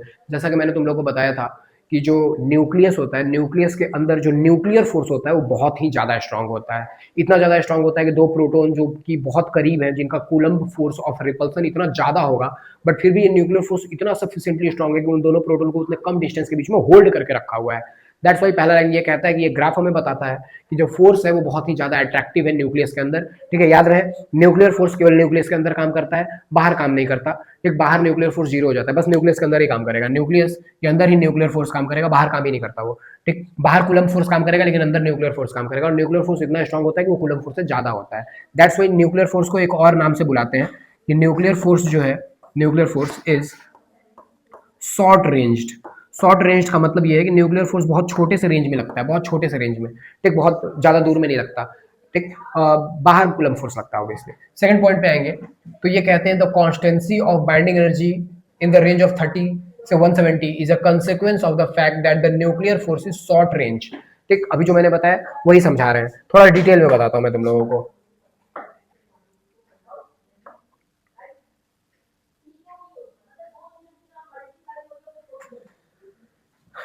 देखो, ये कह रहे हैं कि जो बाइंडिंग एनर्जी पर न्यूक्लियर का ग्राफ है उसमें ये जो सल्फर के बाद था, ये ये जो है ये ऑलमोस्ट कांस्टेंट क्यों है यहाँ से, यहाँ पे तो बहुत तेजी से बढ़ रहा है और यहाँ पे कम हो रहा है, बट ये यहाँ पे ऑलमोस्ट कांस्टेंट क्यों है? अगर मैं इसे समझाऊं यहाँ पे कि ये ऑलमोस्ट कांस्टेंट क्यों है, तो इसका फैक्ट ये है कि जो मास है, जो अवेलेबल मास है, जो लाइटर न्यूक्लियाई है, जो लाइटर न्यूक्लियाई है, फॉर सब एग्जांपल के लिए अगर तुम न्यूट्रॉन ले लो तो न्यूट्रॉन का मास जो है वो बस 2 ही है, 2.00 समथिंग आएगा, तो एक मास बहुत कम है। अब जो कम मास है ना उसमें से बस थोड़ा सा जो मास होगा उसी को नेचर जो है वो बाइंडिंग एनर्जी या न्यूक्लियर फोर्स में कन्वर्ट कर सकती है ना, ठीक। क्योंकि जो मास हम यूज करते हैं ना, जो मास है पूरे के पूरे न्यूक्लियस का, उसका सॉर्ट ऑफ 1 to 5% ही, ठीक है, नेचर यूज करती है उसे न्यूक्लियर फोर्स में कन्वर्ट करने के लिए। अवेलेबल मास ही बहुत कम है, तो ऑब्वियसली बाइंडिंग एनर्जी में कन्वर्ट करने के लिए मास भी बहुत कम ही यूज करेगी नेचर। दैट्स वाई जो लाइटर न्यूक्लियाई हैं उनके बाइंडिंग एनर्जी पर न्यूक्लियन बहुत कम होते हैं, क्योंकि अवेलेबल मास ही कम है, मास ही कम है तो उसको नेचर जो है वो एनर्जी में कितना ही कन्वर्ट कर लेगी, ठीक है। लेकिन जब हम मास नंबर 30 से ज्यादा बढ़ते हैं और 170 के बीच में आते हैं तो ये ऑलमोस्ट कांस्टेंट दिखाई देता है, ठीक है। छोटे लाइटर न्यूक्लियाई में ये कम दिखाई देता है, बढ़ता हुआ दिखाई देता है बहुत तेजी से, लेकिन उसके बाद ये कांस्टेंट दिखाई देता है 30 के बाद से। कांस्टेंट ये इसलिए दिखाई देता है क्योंकि न्यूक्लियस का साइज जो है वो फिक्स्ड है, ठीक। और जैसे ही 30 से ज्यादा आते हैं, अब नेचर के पास मास काफी ज्यादा बढ़ चुका है क्योंकि न्यूक्लियस भर चुके हैं इसके न्यूक्लियस में, ठीक। अब अवेलेबल मास भी ज्यादा है तो उसे बहुत बेटर तरीके से नेचर जो है वो एनर्जी में कन्वर्ट कर पाएगी, न्यूक्लियर फोर्स में कन्वर्ट कर पाएगी। अब जैसे जैसे हम आगे बढ़ते जाते हैं इसमें नंबर ऑफ न्यूक्लियॉन्स बढ़ता चला जाता है, और नंबर ऑफ न्यूक्लियॉन्स बढ़ता है तो मास भी बढ़ता है, और मास बढ़ता है तो बाइंडिंग एनर्जी का वैल्यू भी, ठीक है, इंक्रीज होता जाता है, क्योंकि अवेलेबल मास बढ़ रहा है तो नेचर भी उसे आसानी से किसमें कन्वर्ट कर पाती है, एनर्जी में कन्वर्ट कर पाती है। तो जितना मास बढ़ रहा है उतना ही एनर्जी बढ़ रहा है, जितना मास बढ़ रहा है उतना ही एनर्जी बढ़ रहा है। ईबीएन में बाइंडिंग एनर्जी पर न्यूक्लियन में बाइंडिंग एनर्जी अपॉन में नंबर ऑफ न्यूक्लियॉन्स है, तो अब तुम समझोगे क्यों कांस्टेंट है। जितना नंबर ऑफ न्यूक्लियॉन्स बढ़ रहा है 30 से 170 के बीच में, जितना नंबर हम बढ़ा रहे हैं उतना ही बाइंडिंग एनर्जी भी बढ़ रहा है। दोनों का अमाउंट बराबर बढ़ने की वजह से ये रेशियो ऑलमोस्ट कांस्टेंट रह रहा है, ऑलमोस्ट कांस्टेंट। दैट्स व्हाई 30 से 170 के बीच में ये ऑलमोस्ट कांस्टेंट रहता है। लेकिन हैवियर न्यूक्लियस में क्या दिक्कत हो जाता है, वहां भी तो कांस्टेंट होना चाहिए, तो नहीं। अब हैवियर न्यूक्लियस में क्या होता है कि न्यूक्लियॉन्स का नंबर इतना बढ़ जाता है, इतना बढ़ जाता है कि जो प्रोटॉन प्रोटॉन के बीच में जो फोर्स ऑफ रिपल्सन लग रहा था ना, दैट इज के Q1 Q2 by are square, यहाँ पे आर का वैल्यू इतना कम हो जाता है कि फोर्स बहुत ज्यादा बढ़ जाता है। अब फोर्स बहुत ज्यादा बढ़ने की वजह से नेचर को उन्हें होल्ड करने में और ज्यादा एनर्जी चाहिए होगा, है ना, ज्यादा एनर्जी चाहिए होगा। तो जो अवेलेबल मास है ना उसमें से वो बहुत ज्यादा उसे एनर्जी में कन्वर्ट करने लग जाते हैं, ठीक है, ताकि वो उन न्यूक्लियस को पकड़ के रख पाए, क्योंकि इसमें बहुत सारा न्यूक्लियन अब हो चुका है, और इस चक्कर में ज्यादा मास को एनर्जी में कन्वर्ट करने के चक्कर में बाइंडिंग एनर्जी पर न्यूक्लियन का वैल्यू कम हो जाता है। दैट्स वाई हैवियर न्यूक्लियस के लिए बाइंडिंग एनर्जी पर न्यूक्लियन का वैल्यू कम हो जाता है, ठीक है। तो यही है सेकंड वाले कंक्लूजन में भी जो अभी मैंने बताया कि क्यों कांस्टेंट है बाइंडिंग एनर्जी का ग्राफ 30 से 170 के बीच में, is a consequence of the fact that the nuclear force is short range है, केवल न्यूक्लियस के अंदर ही लगता है। और जो मैंने बताया वो यहाँ लिखा हुआ है कि if we increase A by adding nucleus they will not change the binding energy of a nuclear inside, since most of the nuclear in large nucleus reside inside it and not on the surface, the change in binding energy per nuclear would be small, ठीक है, clear. तो normal सा ही चीज है। अगर मैं तीसरे point पे जाऊं तो तीसरा पॉइंट मैंने पहले ही एक्सप्लेन कर रखा है तुम्हें कि जो हैवी न्यूक्लियस है, ठीक, जैसे 240 वाले, तो वो स्प्लिट हो जाएंगे दो अलग अलग न्यूक्लियस में और ढेर सारा एनर्जी जो है वो रिलीज होगा, और जिसे न्यूक्लियर फ्यूजन कहते हैं। और जो लाइटर न्यूक्लियाई है ये न्यूक्लियर फ्यूजन, और जो लाइटर न्यूक्लियाई वो कंबाइन करके हैवियर न्यूक्लियस बनाएंगे, और इसको क्या कहते हैं, न्यूक्लियर फ्यूजन कहते हैं। यहाँ पे लिखा हुआ है न्यूक्लियर फ्यूजन, ठीक है, क्लियर। तो ये बात था इस बाइंडिंग एनर्जी पर न्यूक्लियन के ग्राफ से रिलेटेड, ठीक है। दो ग्राफ है हमारे सिलेबस में, ज्यादा इंपॉर्टेंट जो है बाइंडिंग एनर्जी पर न्यूक्लियन का ही ग्राफ है, लेकिन जो दूसरे ग्राफ की अगर मैं बात करूंगा तो न्यूक्लियर फोर्स का, क्योंकि अभी हमने न्यूक्लियर फोर्स के बारे में बात किया तो हम न्यूक्लियर फोर्स का भी बात लग कर ही लेते हैं कि इसके ग्राफ में क्या है। ये ग्राफ वैसे क्लास 11th की केमिस्ट्री से भी में भी था, ठीक, बट दोबारा अगर मैं इस ग्राफ को बताऊं, यहाँ ग्राफ मैंने एनसीईआरटी वाला लगा रखा है, लेकिन मैं इसे ड्रॉ करके भी दिखा देता हूँ, थोड़ा समझाऊंगा मैं इस ग्राफ में। ये देखो इस ग्राफ में यहाँ पे पोटेंशियल एनर्जी है और यहाँ पे है तुम्हारे पास रेडियस फर्मी में, फर्मी का मतलब होता है 10⁻⁻15 में, ठीक। और यहाँ पे लाइन जो है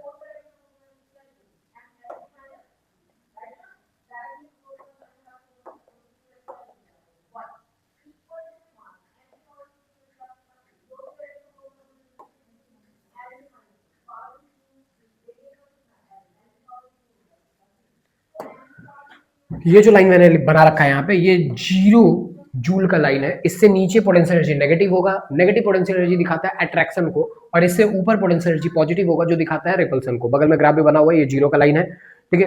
और जब हम ग्राफ की बात करेंगे तो थोड़ा समझेंगे, बहुत आसान सा है, बहुत मुश्किल नहीं है।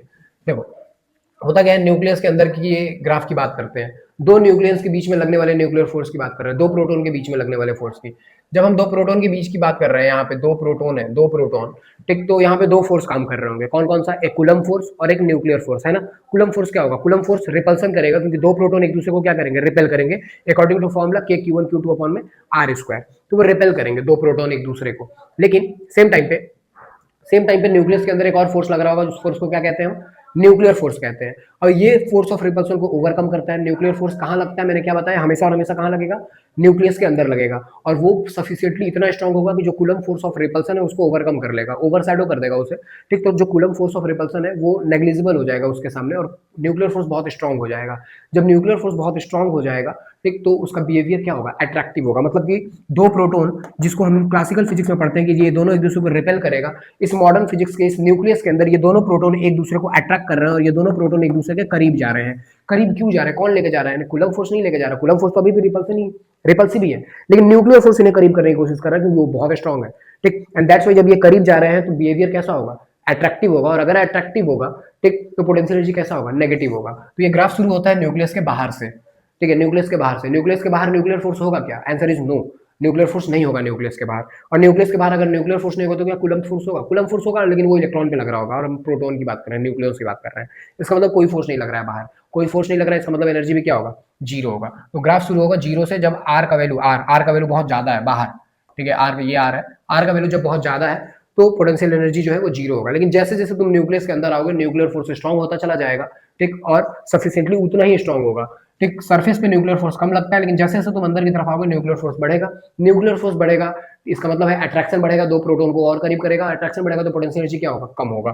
तो पोटेंशियल एनर्जी जो है वो कम होगा, कम होगा मतलब नेगेटिव होगा, नेगेटिव दिखाता है अट्रैक्शन को। अब यहाँ पे ये ग्राफ थोड़ा सा अजीब सा लग रहा होगा तुम्हें, मैंने पहले जीरो से शुरू किया, लेकिन मैं इसे कम कर रहा था, कम जो कर रहा हूँ नीचे की तरफ जो बना रहा हूँ वो अट्रैक्शन को दिखाता है कि न्यूक्लियर फोर्स बहुत ही ज्यादा अट्रैक्टिव है। लेकिन होता क्या है, अगर तुम बहुत नजदीक चले गए, इन दो प्रोटॉन को जरूरत से ज्यादा नजदीक लेके चले गए, अप्रोक्सीमेटली जीरो के करीब लेके चले गए तुम, ठीक है, जो आर का वैल्यू है, कहाँ लिखा था मैंने, हाँ यहाँ पे, जो आर का वैल्यू है, जो आर का वैल्यू वो बहुत छोटा हो जाएगा, बहुत छोटा, एक्सट्रीमली स्मॉल, नेग्लिजिबली या नियरली इक्वल्स टू जीरो, तो एफ बिकम्स इन्फिनिटी, है ना, ठीक। तो जो कूलम फोर्स था, जिसको ओवरशैडो कर रहा था, जिसको नेग्लेक्ट कर रहा था न्यूक्लियर फोर्स, वो अब डोमिनेट करना शुरू कर देगा जब आर का value nearly equal to zero होना शुरू हो जाएगा। ये वैल्यू प्रैक्टिकली अगर मैं तुम्हें बताऊं तो ये वैल्यू प्रैक्टिकली मिलता है हमें 0.8 FM। ये वैल्यू भी याद रख लेना, पेपर में डायरेक्टली पूछता है कि मिनिमम या कहां तक, किस डिस्टेंस तक न्यूक्लियर फोर्स अट्रैक्टिव है बिहेवियर में, 0.8 FM तक, 0.8 फर्मी मीटर तक।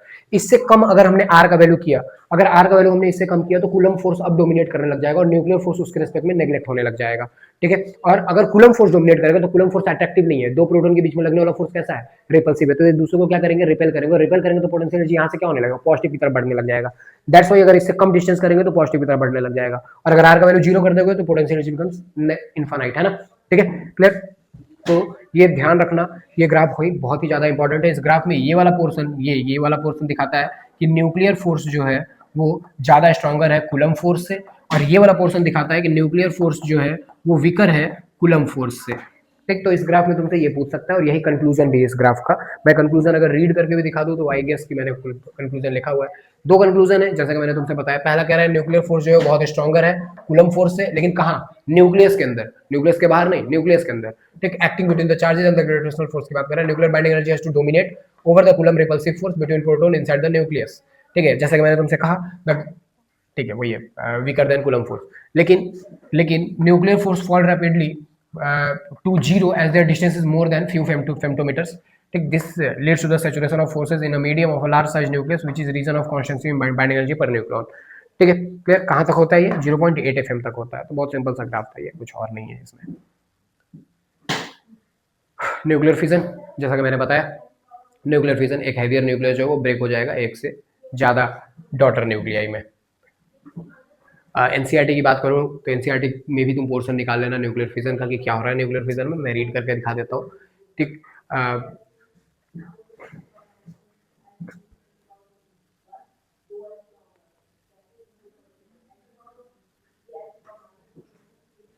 देखो, फिजन में जो एक हैवियर न्यूक्लियस होता है वो ब्रेक हो जाता है एक से ज्यादा डॉटर न्यूक्लियाई में। ये दो तरीके से ब्रेक हो सकता है, या तो खुद से ब्रेक हो जाए, या फिर अगर हमें ब्रेक करना है तो हमें उसके न्यूक्लियस को ब्रेक करना पड़ेगा by high energetic some energetic particle, subatomic particle, just like neutron और प्रोटॉन और अल्फा पार्टिकल, कुछ भी यूज कर सकते हैं हम इन सब में। ठीक है, एनसीईआरटी में यूरेनियम के न्यूक्लियस को ब्रेक करने के लिए इन्होंने न्यूट्रॉन यूज करा है।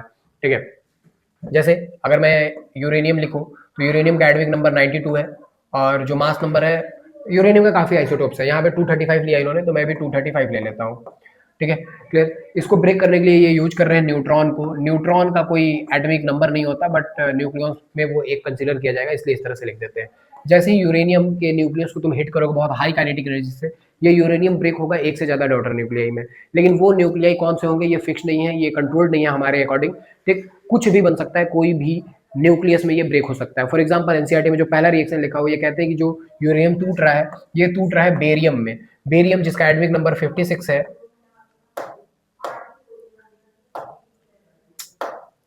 56 है, और जिसका मास नंबर जो है वो 144 है, एक न्यूक्लियस। और दूसरा जो न्यूक्लियस है वो क्रिप्टॉन का है, जिसका एटॉमिक नंबर जो है वो 36 है और मास नंबर 80 है, 89 है, सॉरी 89 है।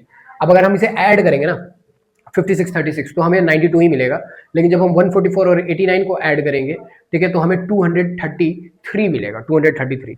ऊपर अगर मैं देखूं ऐड करके, क्योंकि नंबर ऑफ न्यूक्लियंस याद रहे कि नंबर ऑफ न्यूक्लियंस का नंबर में कोई चेंज नहीं होना चाहिए ड्यूरिंग फिजन और फ्यूजन दोनों में। ठीक, एनर्जी कंजर्व नहीं रहेगा, भले एनर्जी रिलीज होगा।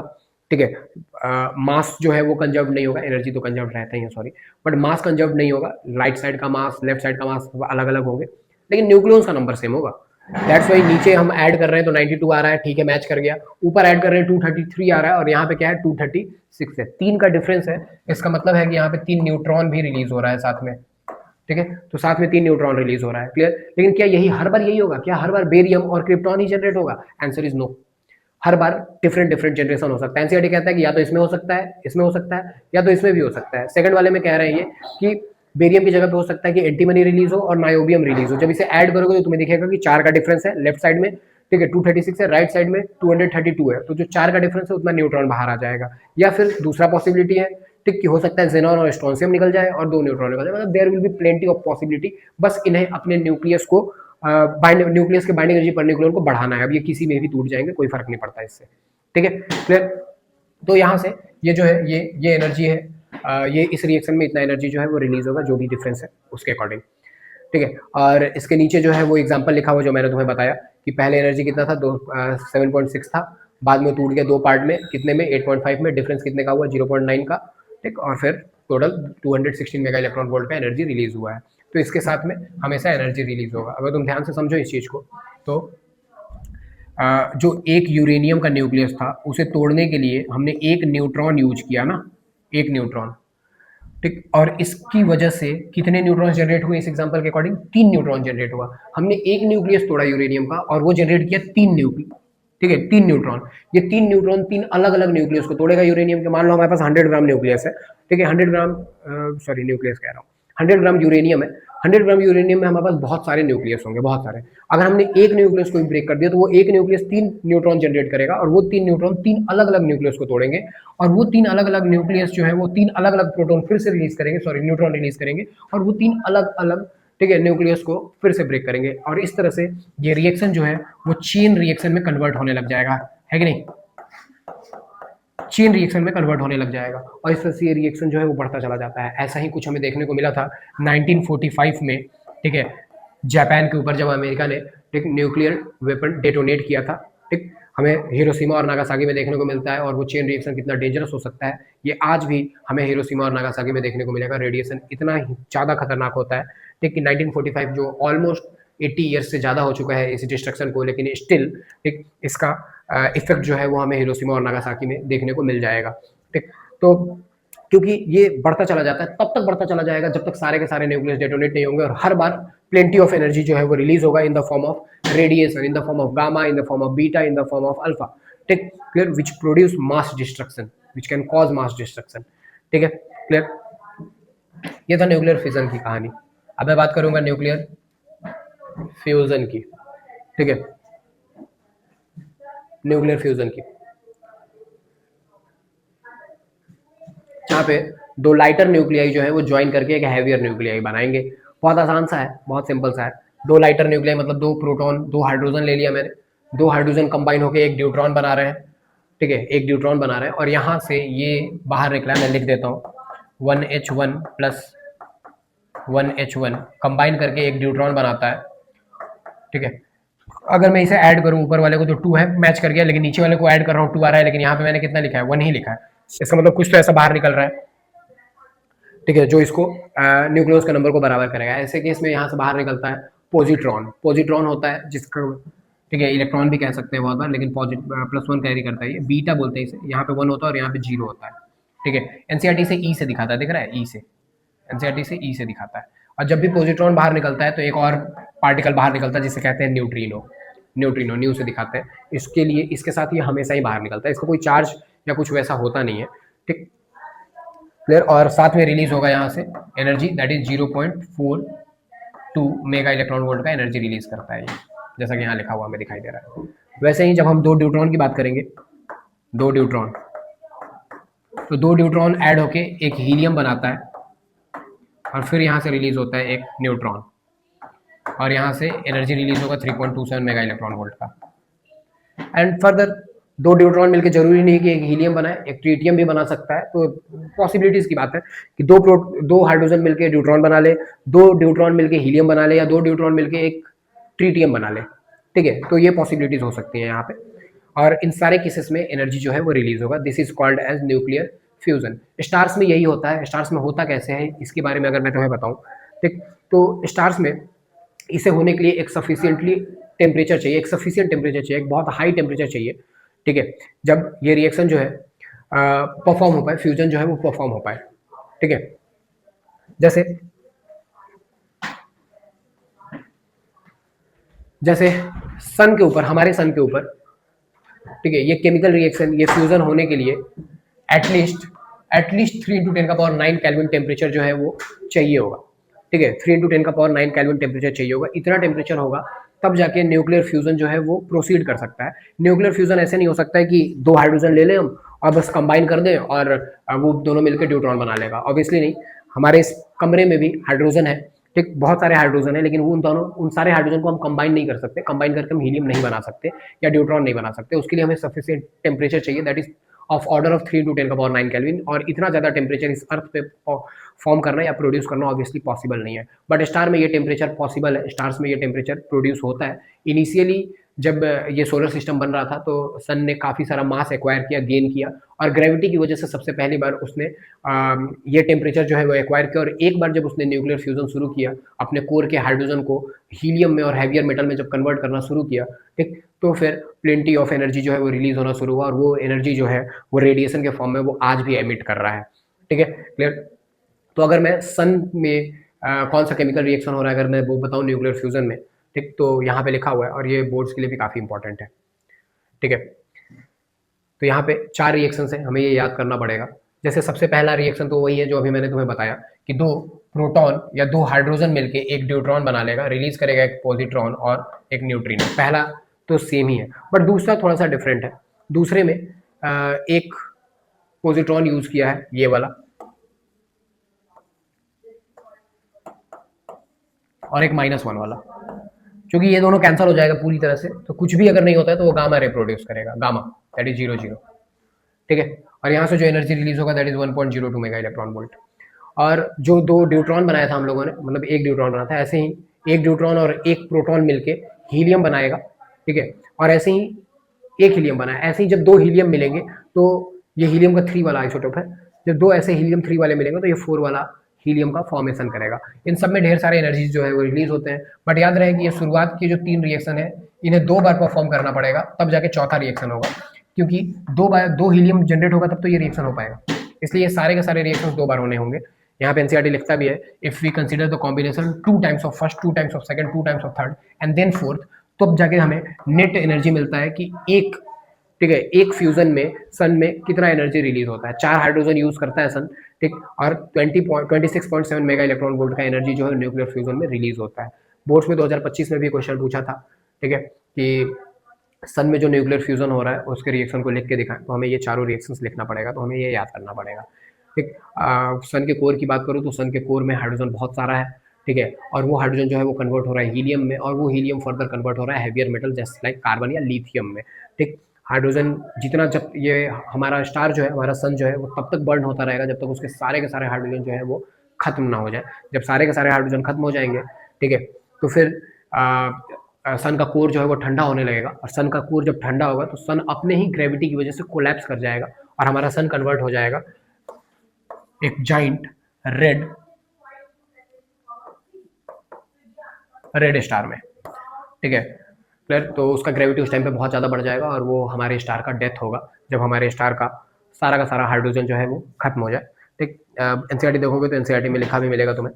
ठीक है, तो न्यूक्लियर फिजन और फ्यूजन जो है वो सारा का सारा जो है सेम है। हैवियर न्यूक्लियस अगर टूटता है तो फ्यूजन होगा, लाइटर न्यूक्लियस ज्वाइन होते हैं तो उसे फ्यूजन बोलेंगे, और इन दोनों प्रोसेस में ढेर सारे एनर्जी रिलीज होंगे। लेकिन फ्यूजन के लिए हमें एक लिमिटेड टेम्परेचर चाहिए होगा, उस टेम्परेचर के बिना फ्यूजन हो ही नहीं सकता है। दैट्स वाई हम अर्थ पे तो फ्यूजन नहीं कर सकते। ठीक है, हमें उतना ज़्यादा टेम्परेचर जनरेट करना होगा। लेकिन कुछ कंट्रीज हैं जो ये क्लेम करते हैं कि उन्होंने हाइड्रोजन बॉम्ब का टेस्टिंग कर रखा है, जैसे you all know that north Korea, तो वो कहता है कि उसने हाइड्रोजन बॉम्ब का सक्सेसफुल टेस्टिंग कर रखा है, मतलब वो फ्यूजन करा सकता है। पर तुम समझ सकते हो कि फ्यूजन के लिए बहुत हाई टेम्परेचर चाहिए होगा। अगर ऐसा कुछ नॉर्थ कोरिया कर पाएगा कि वो फ्यूज कर पाए हाइड्रोजन को, इसका मतलब है कि इतना हाई टेम्परेचर जनरेट करने के लिए वो कोई और डेंजरस मेथड जरूर यूज करेंगे, क्योंकि बिना इतना हाई टेम्परेचर के दो लाइटर न्यूक्लियाई फ्यूज ही नहीं हो सकते। ठीक है, खैर ये चैप्टर बहुत छोटा सा था, इसमें मेन टॉपिक हमारे पास वही था जो हमने पढ़ा, बाइंडिंग एनर्जी पर न्यूक्लियन का ग्राफ और उस पर कुछ न्यूमेरिकल्स। ठीक है, और लास्टली न्यूक्लियर फिजन और फ्यूजन में कुछ 2-3 एग्जांपल्स जो मैंने तुम्हें बताए हैं। ठीक है, दैट्स इट फॉर टुडे।